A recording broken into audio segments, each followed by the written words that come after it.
네, 문원 씨의 말투가 욕먹은 이유, 이렇게 바꿨다면 분위기 반전됐을 겁니다. 안녕하세요. 국민보이스의 국민강사입니다. 오늘은요, 많은 분들이 보셨을 영상에 대해서 이야기를 해보려고 합니다. 상견례 자리, 모두가 조심하는 자리죠. 그런데 최근 한 커플의 상견례 영상이 화제가 됐습니다. 가수 신지 씨와 예비 신랑 문원 씨인데요. 이 영상이 공개되자마자 문원 씨의 말투가 도마에 올랐습니다.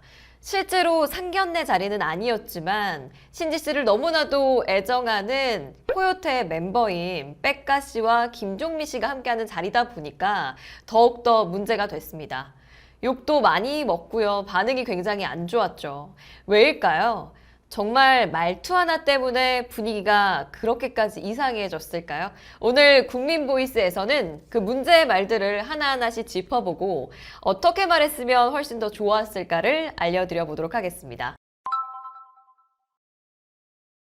첫 번째, 이슈가 된 발언입니다. 신지가 이렇게 유명한 줄 몰랐다. 이게 왜 문제가 됐을까요? 첫 만남에서 듣기에는 상대를 과소평가한 듯한 인상을 줄 수가 있습니다. 나는 네가 그렇게 대단한 줄 몰랐다는 무의식적인 평가처럼 들릴 수 있습니다. 특히나 신지 씨를 사랑하는 백가 씨와 김종민 씨의 입장에서는 더욱더 기분이 나쁘고 민망할 수가 있겠죠. 만약에 이렇게 바꿔 말하면 얼마나 좋았을까요? 사실 제가 코요태 노래는 정말 많이 들었지만 TV를 잘 안 보다 보니까 신지 씨 방송을 만남 이후에 찾아봤는데요. 방송으로 비추는 모습도 참 좋았지만 실제로 만나보니까 더 매력적인 분이시더라고요. 말이죠. 왜 이렇게 바꾸면 좋을까요? 기본적으로 존중을 깔고 들어갈 수가 있습니다. 코요태 노래는 정말 많이 들었다. 즉 팬이라는 말도 덧붙일 수 있는 거죠. 그리고 몰랐던 이유를 나의 습관 탓으로 둘 수가 있습니다. 제가 TV를 잘 안 보다 보니까.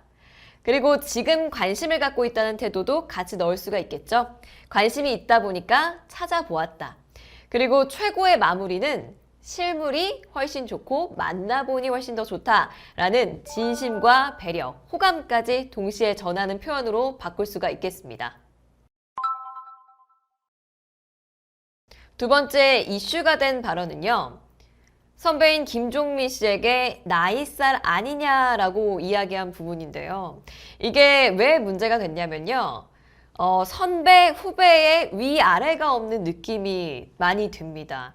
그리고 외모에 대한 부분은 사실 가까운 관계에서도 조심해야 하고요.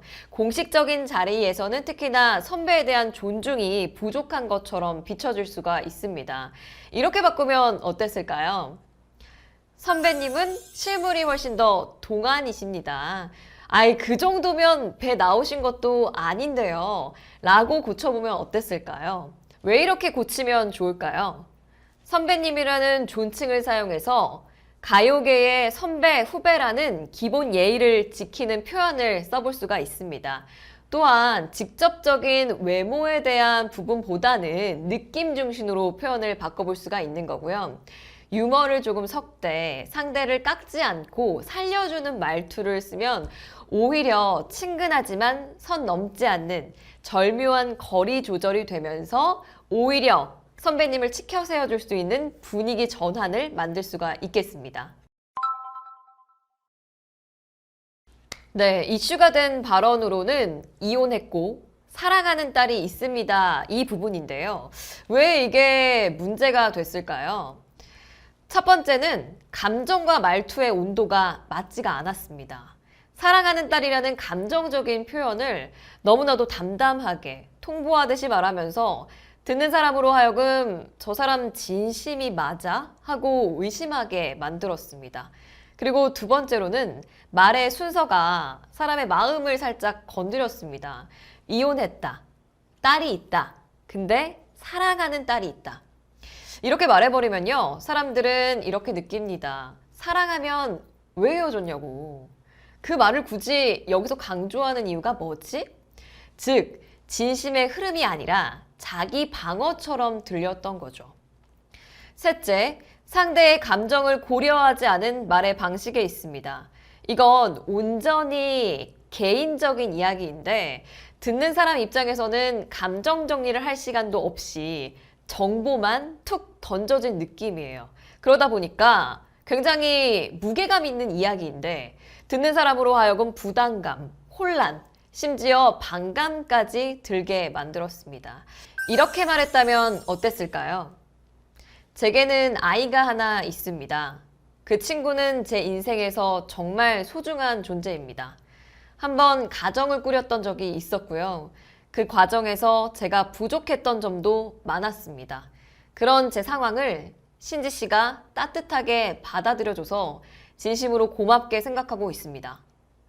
이렇게 말했다면 상대와 함께 만드는 미래를 말하는 표현이 될 수가 있습니다. 상대를 존중하고 자신의 삶도 진솔하게 공유하면서 감정선이 훨씬 부드러워지죠. 이렇게 바뀐 말에는 세 가지가 들어가 있습니다. 우선 사실 전달만이 아니라 감정에 대한 공유, 그리고 사랑이라는 말 대신 소중하다, 그리고 고맙다 라는 상대방에 대한 배려까지 담겨져 있죠. 그리고 과거 이야기지만 현재의 관계가 더욱더 소중하다라는 이야기까지 포함할 수가 있습니다. 또 이슈가 된 부분에서는 지선이라는 호칭에 대한 반복인데요. 이게 왜 문제일까요? 사실 공식적인 자리에서 이름만 부르는 호칭은 다소 무례하게 들릴 수가 있습니다. 특히 상견례라는 영상이기 때문에 부모님 앞에서 이야기하듯이 조금 더 매너를 지키셨으면 어땠을까 하는 아쉬움이 있습니다. 따라서 지선 씨 혹은 신지 씨처럼 존칭어를 사용해 주셨다면 기본 매너가 더욱더 갖춰졌을 것 같습니다. 이렇게 바꿨으면 좋았을 것 같습니다. 신지 씨가 이런 상황에서 너무 예의 바르게 말씀해 주시니까 제가 더 긴장이 풀리고 좋더라고요. 이렇게 신지 씨를 존중해주고 신지 씨를 정말 사랑하고 아낀다라는 느낌이 들게 이야기해주면 참 좋았을 것 같습니다. 이 존칭 한마디 그리고 호칭 한마디에도 배려, 칭찬, 격식이 함께 들어갈 수가 있습니다. 또 전체적으로 이슈가 된 부분에서는 말투 자체에 문제가 있다라고 이야기해 주신 분들도 굉장히 많았는데요. 그 이유가 문원 씨가 이야기하는 톤이 전체적으로 낮고 표정의 변화가 거의 없습니다. 그러다 보니까 진심이 묻어나 보이지 않습니다 라는 느낌을 받으신 분들도 많으신 것 같고요. 말의 리듬이 굉장히 일정한데 단조롭고 혹은 무성의하게 들릴 수가 있습니다. 그리고 호흡이라던가 감정의 표현이 없이 정보만을 나열하다 보니까 툭툭 정보만 객관적으로 나열하는 느낌이 들었던 거죠. 전체적으로 이렇게 바꿨다면 내용은 똑같더라도 느낌은 달라질 수가 있습니다. 말을 천천히 하고 말과 말 사이에 여백을 뒀으면 어땠을까라는 생각이 듭니다. 그리고 처음에 인사할 때도 호흡이라던가 미소라던가 감정을 다양하게 표현했다면 조금 더 인간미가 느껴졌을 것 같습니다. 따라서 어려운 자리인 만큼 안녕하세요, 잘 부탁드립니다 이런 표현보다는 오늘 자리에 함께 해주셔서 감사합니다. 제가 굉장히 긴장이 되지만 설레는 마음도 큽니다. 잘 부탁드립니다 라고 했다면 오히려 선배님들에 대한 존경의 마음 그리고 내 마음이 너무나도 긴장되지만 설렌다 라는 감정의 표현도 함께 전달할 수가 있었을 것 같습니다. 말투는 습관입니다. 그리고 말의 온도는 선택이죠. 문원 씨의 말은 그 자체로 나쁘다기보다는 상대방을 생각하지 않은 말하기 습관에서 비롯되지 않았나 생각이 듭니다. 오늘 보여드린 것처럼 딱 한 문장만 바꿔도 분위기가 달라지고 사람의 인상도 완전히 달라질 수가 있습니다. 말은 단순한 정보 전달이 아니라 사람과 사람 사이의 온도를 만드는 행위입니다. 말투 하나, 호칭 하나, 리듬 하나가 그 사람의 이미지를 결정짓습니다. 당신의 말은 어떤 온도를 가지고 있나요? 대한민국 국민 모두가 말 잘하는 그날까지 국민보이스는 계속됩니다. 좋은 목소리로 우리 또 만나요.